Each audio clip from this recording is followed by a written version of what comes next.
Good day, Miss. Uh, I am a Group 9 or last reporter for uh, technical writing. Our assigned topic is creating and managing technical content. Supposed to supposed to be I am first reporters of this topic, but unfortunately I am absent during this report. So my assigned topic is creating and managing technical content.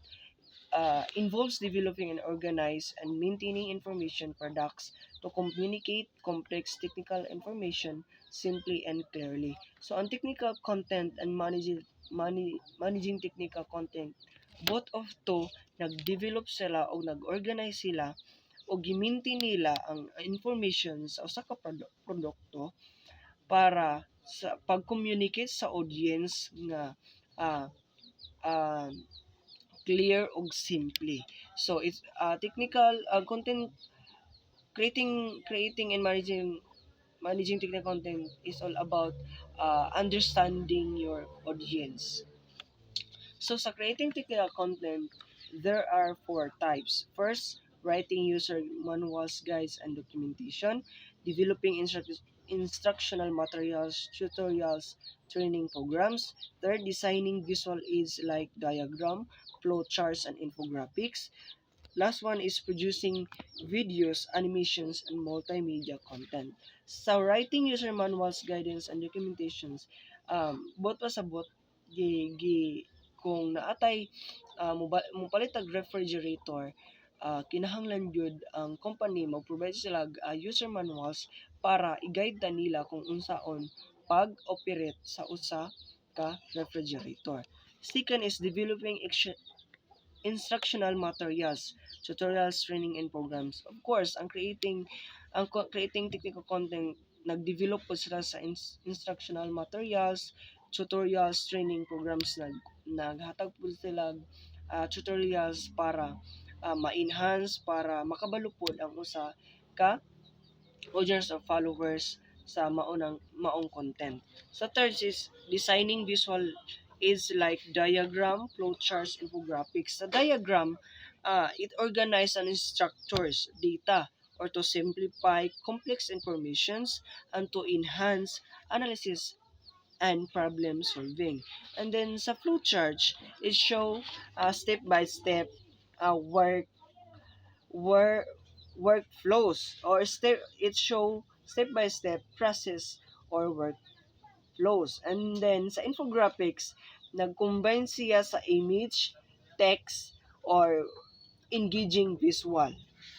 And then the last types of creating technical content, uh, producing videos, animation, multimedia content. So, of course, kung magbuhat ta og video, so or kanang content, so mag-produce itag video. Then, pwede po siya animation, ang atong content, pwede po siya animation, o pwede po na to siya i-publish sa all tanang kanang multimedia content. And next is managing technical content. Managing technical content, it involves over it involves overseeing the creation, publication, and maintenance of content related technical subject such as the planning and strategy in content development. That is first. Second is organizing and structuring content for easy access, reviewing and updating content for accuracy and relevance. Fourth is publishing and distributing content through various channels. Last one is analyzing content effectiveness and user feedback. Ang managing technical content, nag-involve siya creation. So, when we say managing technical content, naa ang creation, na ang publication and maintenance of content related siya. So, sa first one, yun siya, planning and strategy content development. So, you need to plan, you need to make strategy sa imong content para mo develop siya, para tataas ang iyang insight. And second, organizing and structuring content for easy access. So